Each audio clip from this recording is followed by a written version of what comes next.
Mesdames, Messieurs, bonsoir. Bienvenue au 19h de ce 23 mars à la une de l'actualité. Le président de la République, Abdelmajid Tebboune, a reçu le ministre d'État, ministre portugais des Affaires étrangères, Augusto Santos Silva.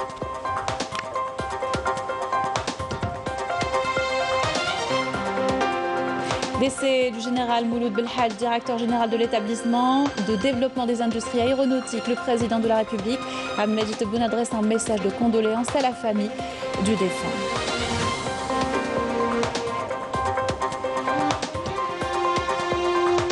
Le président du Conseil de la Nation, Salah Boudjil, renouvelle son refus de la nouvelle position espagnole sur la question sahraoui. Nous l'écouterons dans ce journal.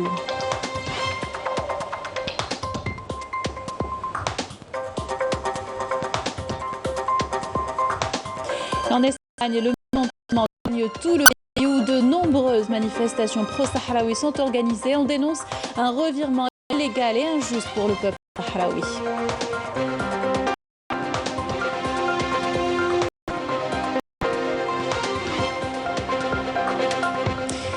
Puis le Maroc acculé par les dettes et le marasme économique lié au rythme des contestations. Les experts tirent face à la forte baisse de la croissance et l'accélération de l'inflation. Dans l'actualité également, 5 éléments de soutien au groupe terroriste arrêté et des tentatives d'introduction d'immenses quantités de drogue déjouées par des unités et des détachements de l'armée nationale populaire. Le bilan complet de la semaine tout à l'heure. Bienvenue à tous, heureuse de vous retrouver. Je vous le disais en titre, le président de la République, Abdelmajid Tebboune, a reçu aujourd'hui le ministre d'État, ministre portugais des Affaires étrangères, Augusto Santos Silva. L'audience a eu lieu en présence du ministre des Affaires étrangères, de la communauté nationale à l'étranger, Ramtan Lamamra, et le directeur de cabinet à la présidence de la République, Abdelaziz Khalef.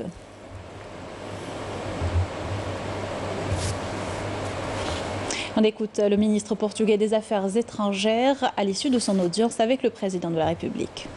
C'est toujours un plaisir de visiter l'Algérie. C'était aussi un honneur de pouvoir être reçu par Monsieur le Président de la République d'Algérie.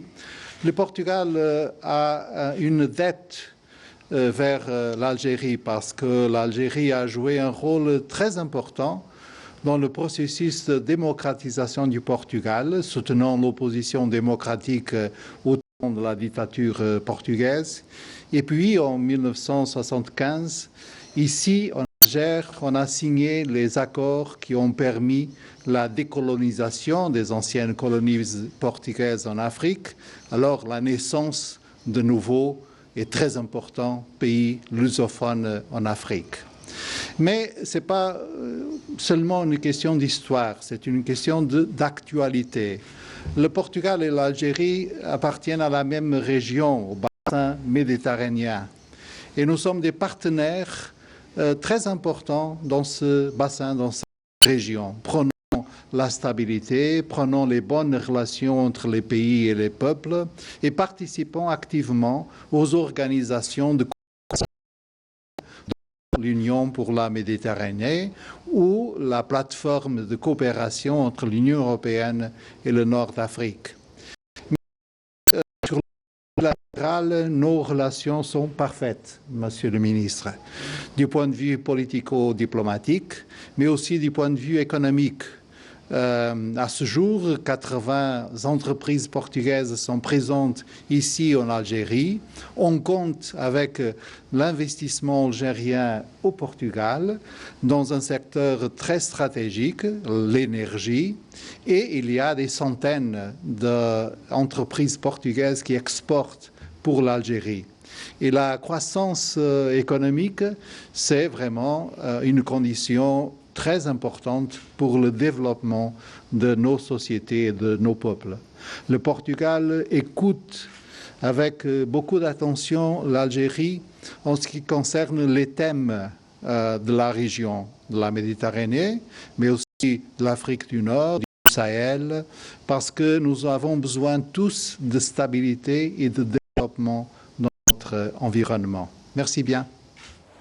Et cette triste nouvelle, décès ce matin du général Mouloud Belhadj, directeur général de l'établissement de développement des industries aéronautiques, suite à un malaise cardiaque à l'hôpital central de l'armée. Mohamed Sghir Nqash, le président de la République, Abdelmajid Tebboune, chef suprême des forces armées, ministre de la Défense nationale, adresse un message de condoléances à la famille du défunt. En voici le contenu.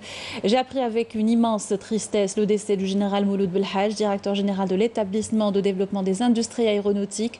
Puisse Allah lui accorder sa sainte miséricorde en faisant nos adieux à un des officiers cadres de l'armée nationale populaire et qui ont servi l'institution militaire avec dévouement et mérite. Je m'incline à vos côtés à la mémoire du défunt dont les remarquables aptitudes scientifiques et le sens élevé de l'engagement et des responsabilités lui ont valu la confiance et une place de choix à la tête d'un des plus importants établissements spécialisés d'appui et de soutien à nos forces armées par les technologies modernes dans le cadre du processus de renforcement des capacités et de professionnalisation engagé par l'ANP, digne héritière de l'Armée nationale de libération.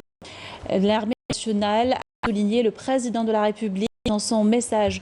En cette douloureuse épreuve, j'adresse aux membres de la famille du défunt, à l'ensemble des officiers et personnels de l'établissement de développement des industries aéronautiques ainsi qu'à tous les officiers et soldats qui l'ont connu tout au long de sa carrière professionnelle, mes sincères condoléances, priant Allah Tout-Puissant de lui accorder sa sainte miséricorde et de l'accueillir en son vaste paradis. Allah nous appartient. Présente en son nom et au nom de l'ensemble des personnels de l'Armée nationale populaire ses sincères condoléances et sa profonde compassion à la famille et aux proches du défunt, priant Allah le Tout-Puissant de lui accorder sa sainte miséricorde et l'accueillir en son vaste paradis et d'octroyer à sa famille et ses proches tout le courage et la force en cette dure épreuve. Le général de corps d'armée Saïd Chengriha, chef d'état-major de l'armée nationale populaire, poursuit sa visite officielle au Qatar où il a eu des entretiens avec de hauts responsables militaires et civils qataris. Le général de corps d'armée a pris part à l'ouverture de la conférence des commandants des marines au Moyen-Orient ainsi qu'à l'exposition de défense maritime d'État avec Yasmine Massaoudi. En marge de sa participation à l'exposition d'Imdex 2022, le général de corps d'armée Saïd Chengriha, chef d'état-major de l'armée nationale populaire, a eu au palais princier un entretien particulier avec son excellence Jassim Ben Ahmed Detari, représentant de Donald Émir de Qatar, ayant reflété l'excellence des relations entre l'Algérie et le Qatar. Le général de corps d'armée a été par la suite reçu par Mohamed Ben Abdelrahman Thani, vice-premier ministre et ministre des Affaires étrangères de l'État du Qatar.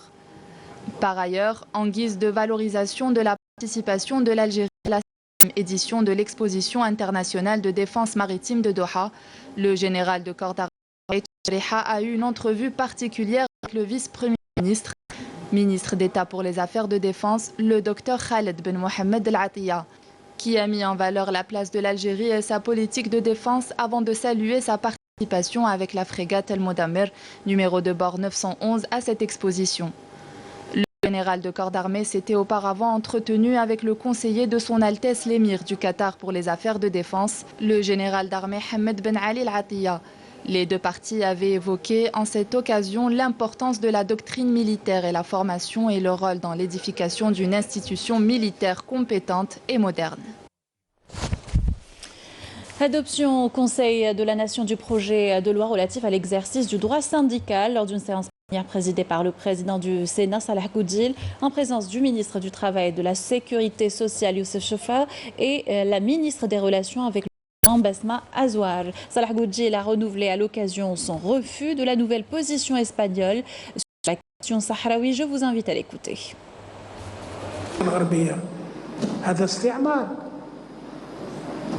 استعمار نتاع اسبانيا ولما اسبانيا باعت الصحراء الغربيه. Il s'agit d'une réelle colonisation par l'Espagne. L'Espagne a déjà vendu les terres sahraouies en 1975. Aujourd'hui, par ce changement de position, l'Espagne trahit encore une fois la cause sahraoui, comme si elle représentait les Nations Unies. Aujourd'hui, cette question aura duré plus de 45 ans, alors qu'en 1991, il y a eu un cessez-le-feu sur la base d'une reconnaissance par le Maroc du droit à l'autodétermination par le peuple sahraoui. Et nous avons cette décision qui émane de la volonté du peuple sahraoui, car c'est à lui seul que revient cette décision, à condition que le référendum se tienne sous l'égide des Nations Unies, afin d'assurer la transparence de ce référendum et de respecter la volonté du peuple sahraoui. Et à ce propos, attaqué de toutes parts sur son revirement dans le dossier sahraoui, le Premier ministre espagnol Pedro Sánchez ne s'explique que la semaine prochaine devant les députés. Ces derniers maintiennent tout de même la pression. Ils ont même brandi en geste symbolique le drapeau sahraoui au sein de l'hémicycle. Le mécontentement a gagné tout le pays où de nombreuses manifestations pro-sahraoui sont organisées. Badia Amarni.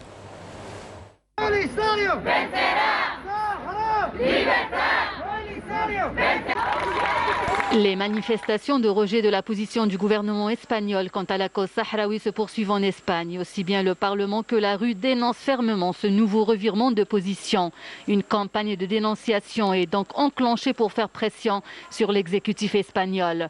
Entre étonnement et incompréhension, les citoyens espagnols sont sortis dans la rue pour exprimer leur mécontentement devant cette position qui a surpris tout le monde. Ainsi, de nombreuses manifestations sont organisées à travers toute l'Espagne. Beaucoup de citoyens estiment que cette volte-face est une façon pour le gouvernement Sánchez de céder au chantage du Marzen. Ils se disent toujours solidaires avec le peuple sahraoui dans sa lutte pour l'indépendance de leur pays. Nous, Sahraouis installés en Espagne, aux côtés de nos amis citoyens espagnols et membres des différentes organisations politiques, disons au chef du gouvernement Pedro Sánchez que le changement de sa position envers le peuple sahraoui est inacceptable. Les associations et les mouvements espagnols qui s'opposent à la décision du gouvernement Sánchez demandent son annulation pure et simple. Nous sommes sortis dans la rue pour dire à Pedro Sánchez que sa décision ne représente pas le peuple espagnol. Tout le monde est conscient que le peuple sahraoui lutte pour sa liberté. Ce n'est pas le peuple espagnol lui seul qui a exprimé son mécontentement. Des parlementaires ont même brandi le drapeau sahraoui au sein de l'hémicycle. Ils ont insisté sur l'impératif de voir le chef de l'exécutif espagnol renoncer à sa décision contraire au principe de la légalité internationale. Les réactions et déclarations de désapprobation des propos du Premier ministre espagnol se succèdent. La classe politique dénonce une décision unilatérale dénuée de sens et une trahison des juristes, des militants des droits de l'homme à l'intérieur et à l'extérieur de l'Espagne rappellent l'illégalité de cette nouvelle position. Je vous propose d'écouter ces réactions. Nous avons toujours été et resterons avec le principe de la défense des droits de l'homme. Nous continuerons à soutenir le droit du peuple sahraoui à l'autodétermination. Il revient à tout le monde de respecter ce droit car c'est une cause juste. Nous essayons de comprendre la raison de ce revirement de la position du gouvernement espagnol. Sincèrement, nous ne comprenons pas cela, surtout que le gouvernement espagnol était le premier défenseur de la cause sahraoui. Comme je l'avais dit auparavant, le gouvernement espagnol ne peut en aucun cas tourner le dos au peuple sahraoui et à la légalité internationale. Nous constatons que le Maroc entrave et ne répond pas aux revendications du peuple sahraoui.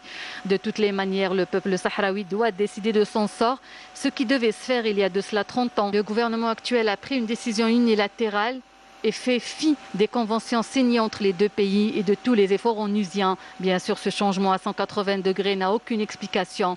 Nous avons aujourd'hui une question pour la Commission des Affaires étrangères sur ce changement radical vis-à-vis de la cause sahraoui.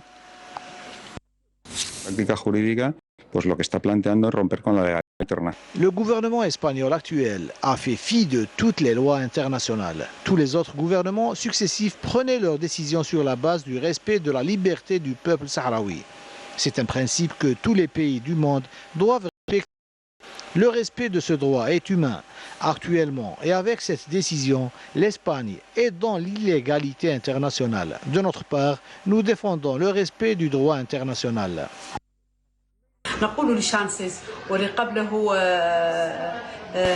Cette trahison n'est pas nouvelle. Nous disons à Sánchez et au président des États-Unis, Trump, que leurs positions ne vont pas dissuader le peuple sahraoui d'arracher son droit à la liberté et l'indépendance. Notre cause n'est pas une cause d'État, de chef de gouvernement ou de personne, mais la cause d'un peuple. Et c'est lui qui décide. Nous continuerons notre lutte jusqu'à arracher notre droit.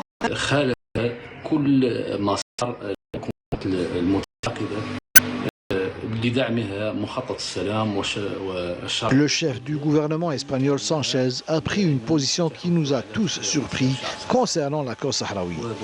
Il est en porte-à-faux avec le processus entrepris par les gouvernements successifs qui ont soutenu le plan de paix et la légalité internationale et qui ont encouragé le peuple sahraoui à l'autodétermination.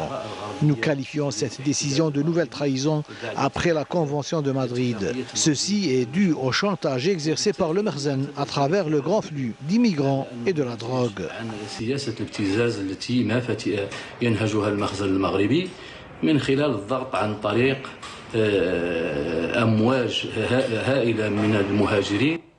ce soudain changement de la position espagnole était au cœur d'une table ronde ce matin entre Charb des études et de recherche. Les tombées et les causes de ce soutien illégal à l'occupation marocaine débattues par des enseignants-chercheurs. Amel Bouarba y était.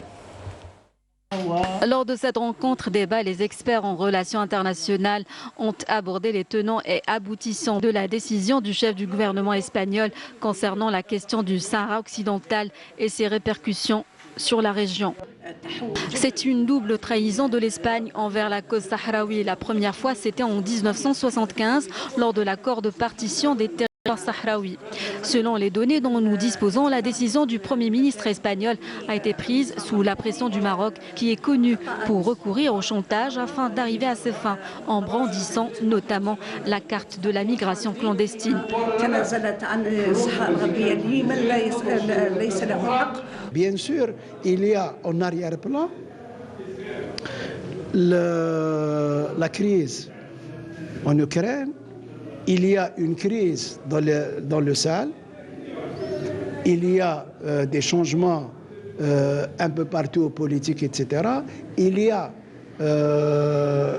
un équilibre de force qui est en train de changer sur le plan international. Donc, on doit d'abord comprendre, étudier, avant d'agir, avant de prendre des décisions. L'Algérie est toujours là, est toujours constante dans ses soutiens pour les peuples qui luttent pour leur autodétermination, comme elle a toujours été, comme elle a toujours soutenu les peuples colonisés. Si pour les experts en relations internationales, la question du timing de ce revirement se pose avec acuité, ils mettent en garde contre la décision inattendue du chef du gouvernement espagnol qui vient en totale violation du droit international et du processus onusien garantissant le droit à l'autodétermination du peuple sahraoui. Le Maroc, acculé par les dettes et le marasme économique, vit au rythme des contestations. Cette fois, ce sont les indicateurs économiques qui le disent. Les experts tirent la sonnette d'alarme face à la forte baisse de la croissance et l'accélération de l'inflation. Une situation pesant énormément sur la population. Ils sont des milliers chaque jour à battre le pavé pour dénoncer l'injustice sociale. Amel Bouarba.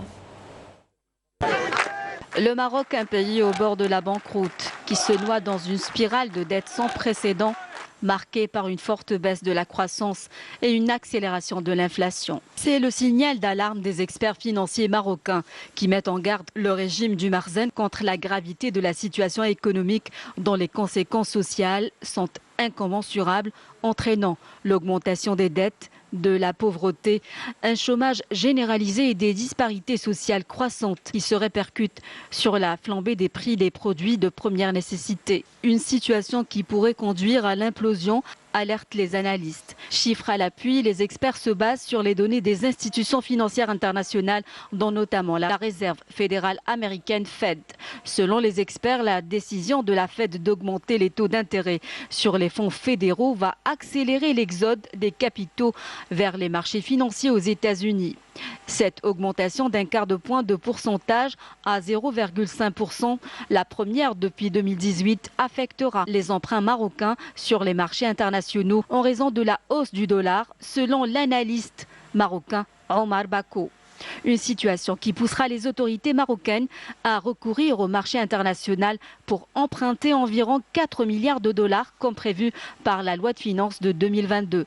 En plus de 6 milliards de dollars sur le marché intérieur par le biais de la dette à moyen et long terme. La dette devrait ainsi être multipliée par 2, d'autant que le Makhzen sera obligé de solliciter le FMI, préviennent les experts. Ces démarches auront à coup sûr un impact désastreux sur le plan économique, social et même politique, soulignent les spécialistes.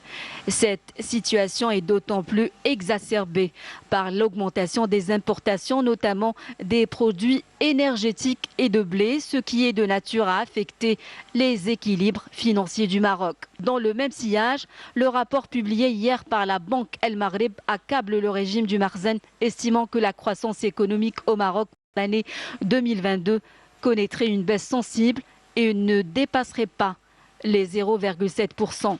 alors que le taux d'inflation devrait connaître une forte accélération. Il faut dire que la situation est aggravée par la corruption qui ronge le pays et le pillage de l'argent public, des pratiques auxquelles s'adonne le Makhzen en toute impunité et qui sont dénoncées énergiquement par les Marocains qui réclament un changement profond et le départ d'un régime qui a bradé le Maroc. Malgré la répression des forces marocaines, les manifestants sont déterminés plus que jamais à poursuivre leur combat de la dignité. Dans le reste de l'actualité, réunion du gouvernement présidée aujourd'hui par le Premier ministre Ayman Ben Abdelrahman. Le gouvernement a eu à examiner les points suivants. D'abord, dans le domaine de l'agriculture et du développement rural, il a été présenté un projet de décret exécutif modifiant et complétant le décret portant réaménagement des statuts de l'Institut national de la protection des végétaux. Ce projet de texte intervient pour permettre à cet institut de mieux accomplir ses missions, notamment à travers ses 2 unités de recherche dédiées au développement des stratégies de surveillance et de détection des fléaux agricoles et à l'amélioration des techniques de protection phytosanitaire des cultures. Le conseil scientifique de l'INPV sera également doté de prérogatives plus étendues en vue d'assurer l'organisation des travaux de recherche, les moyens à mettre en œuvre, la programmation et la réalisation des projets de recherche et des manifestations scientifiques, ainsi que le suivi et l'évaluation de l'état d'avancement de ces projets. Dans le domaine de l'enseignement supérieur et de la recherche scientifique, il a été présenté un projet de décret exécutif fixant le régime des études et de la formation en vue de l'obtention des diplômes des diplômes de l'enseignement supérieur.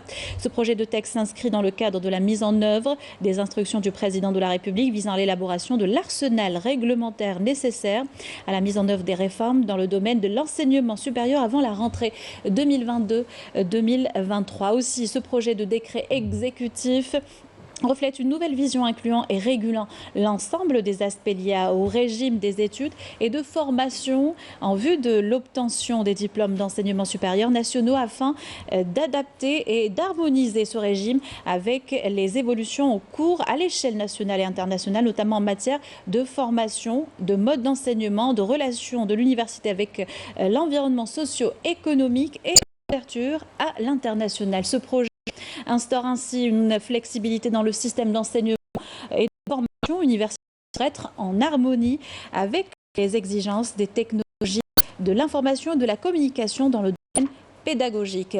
Dans le domaine de la culture, la ministre de la Culture et des Arts a présenté une communication portant sur l'organisation de la 25e édition du Salon international du livre, SILA 2022, qui débutera le 24 mars, demain, au niveau du Palais des Expositions Paris-Maritime.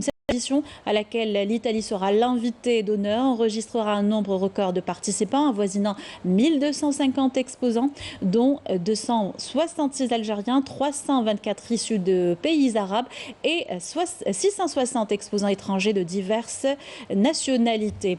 La nouveauté de cette édition consiste en la mise en place d'une plateforme numérique permettant la visite virtuelle du salon par le recours à l'utilisation de la technologie Zoom Expo, ainsi que la vente à distance des livres. Dans le domaine de l'industrie, le ministre de l'Industrie a présenté une communication sur l'état d'avancement des travaux de réalisation des nouvelles zones industrielles.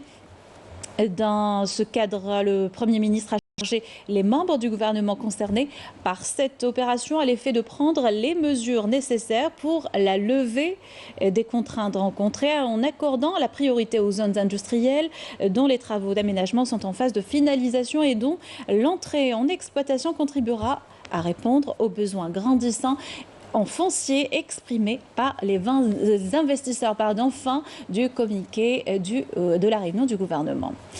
Dans l'activité parlementaire du bureau du Conseil de la Nation s'est réuni ce mercredi avec à l'ordre du jour l'étude du calendrier des activités pour les prochaines semaines.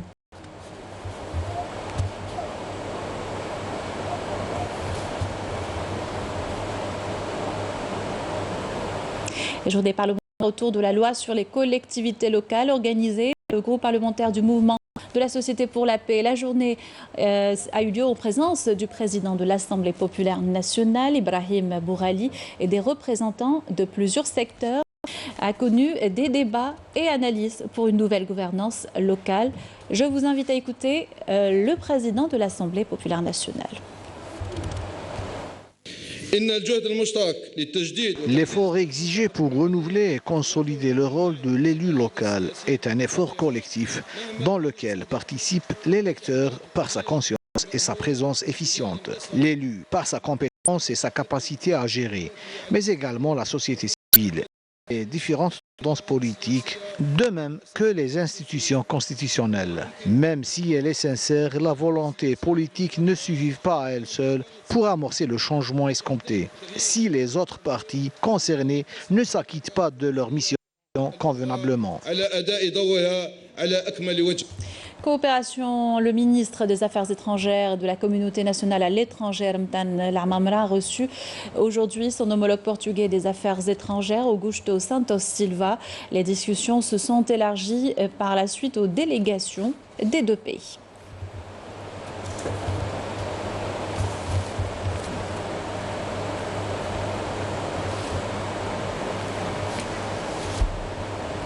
Allocation chômage, le versement débutera le 28 mars prochain comme prévu.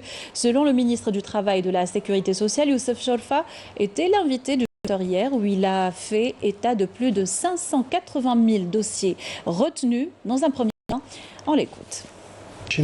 En effet, en application de la décision du chef de l'État, puisqu'il est à l'origine de cette initiative, le 28 de chaque mois sera consacré au versement de l'allocation chômage au profit des bénéficiaires.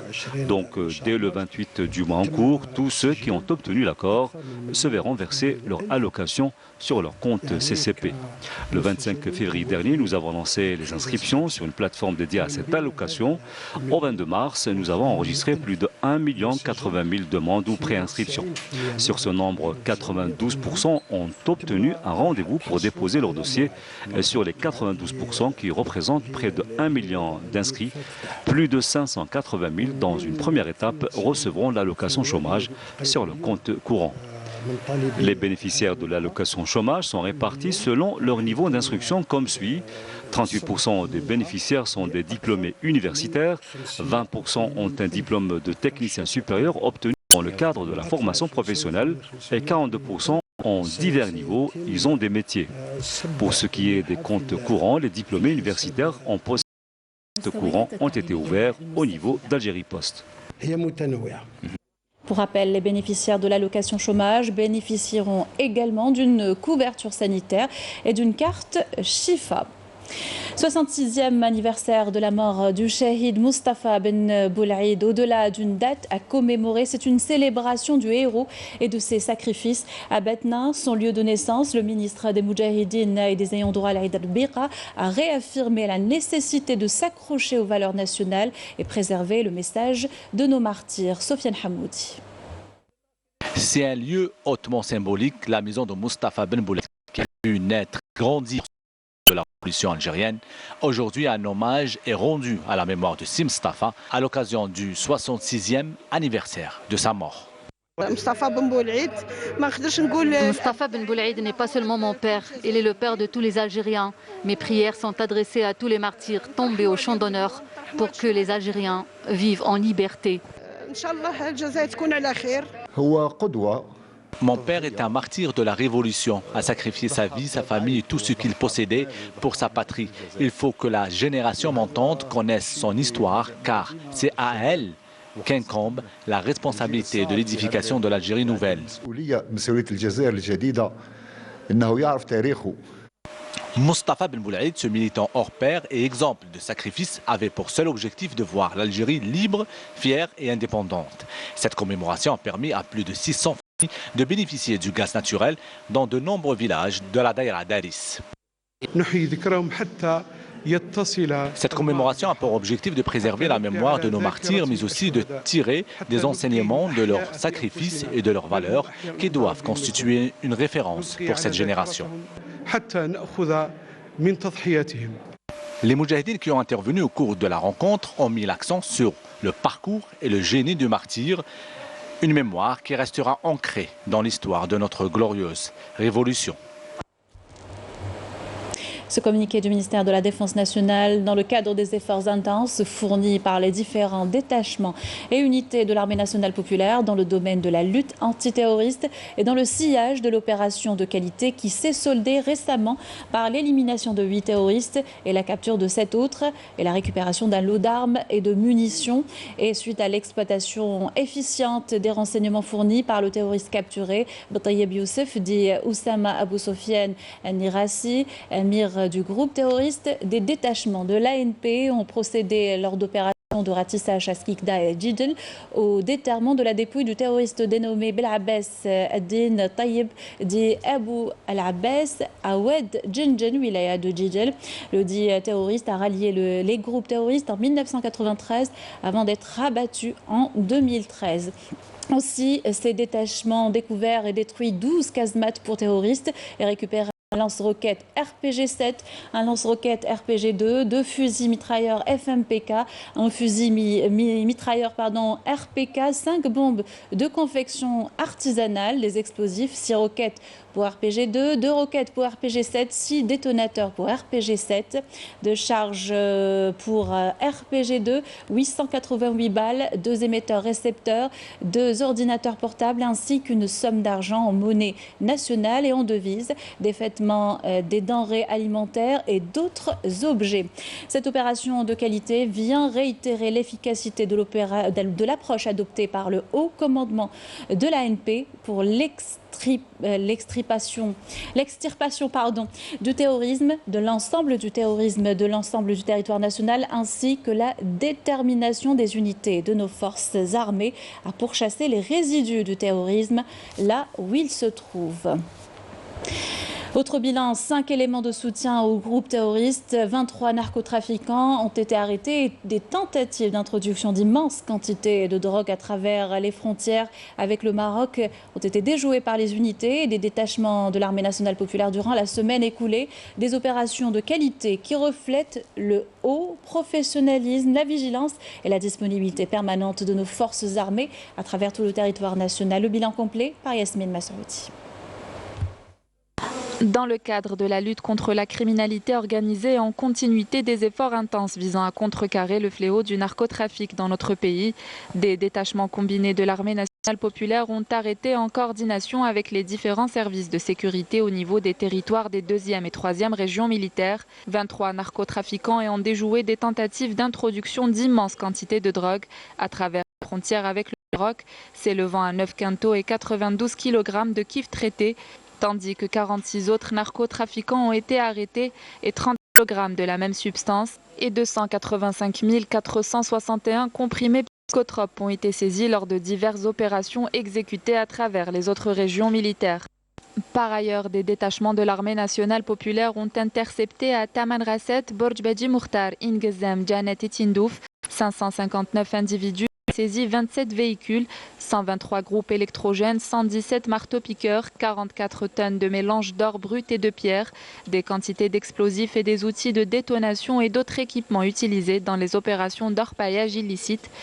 Alors que 17 autres individus ont été appréhendés en leur possession 36 fusils de chasse avec 7 330 cartouches, en sus de 114 490 paquets de cigarettes et 71 tonnes de denrées alimentaires destinées à la contrebande saisies à Oum el-Bouaghi, Ouargla, El Menia, El Oued, Biskra, Khanchla, Betna et Ingezem.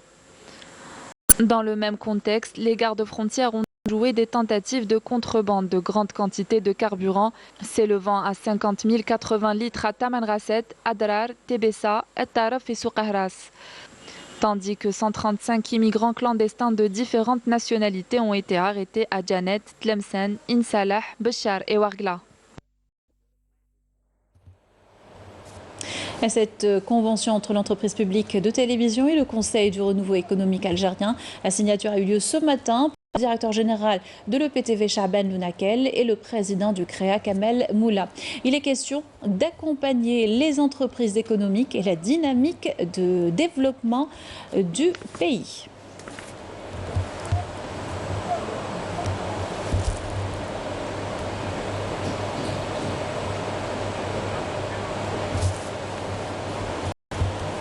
Culture événement après une absence qui aura duré 2 années, le Salon international du livre est de retour. Il ouvrira demain ses portes à la 25e édition en l'honneur de l'Italie et sous le slogan « Le livre, passerelle de la mémoire ». Plus de 1200 éditeurs représentant 36 pays participent cette année. Plus de détails avec Samira Hadjammar. C'est une véritable fourmilière en action. C'est la course contre le temps. Les dernières touches ou retouches sont effectuées en prévision de la 25e édition du Salon international du livre d'Alger qui sera inauguré demain. Houssam, exposant, 28 ans, est sur le qui-vive. Rien ne lui échappe, il a l'œil sur tout. Son objectif, rendre son stand le plus attractif pour les visiteurs du salon. Cela fait plus d'une semaine que nous sommes à fond sur les préparatifs. On mise sur l'esthétique du stand, les étagères, la décoration. Cette année, nous allons présenter des nouveautés au public, à savoir les dernières publications sur le marché mondial du livre. Des promotions intéressantes seront également proposées au profit des étudiants. D'autres sont prévues pour la fin du salon. Les exposants affichent leur enthousiasme quant au retour du SILA et misent tous sur la réussite de cette édition.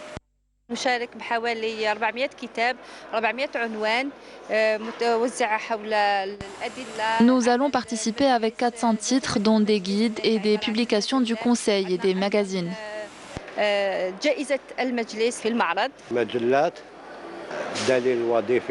Ceci est un guide pratique à l'intention des lecteurs, très utile pour leur recherche.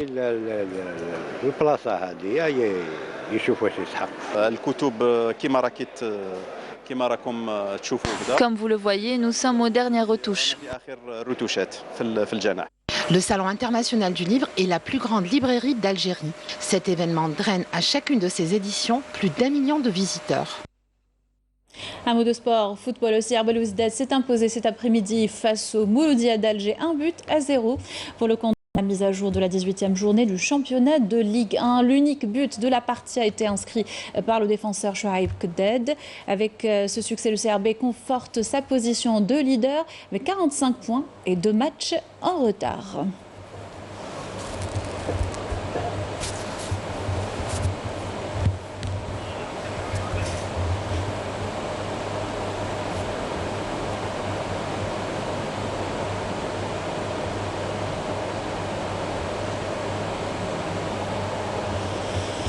C'était là la dernière information de notre journal. Merci de l'avoir suivi et excellente soirée sur Canal Algérie.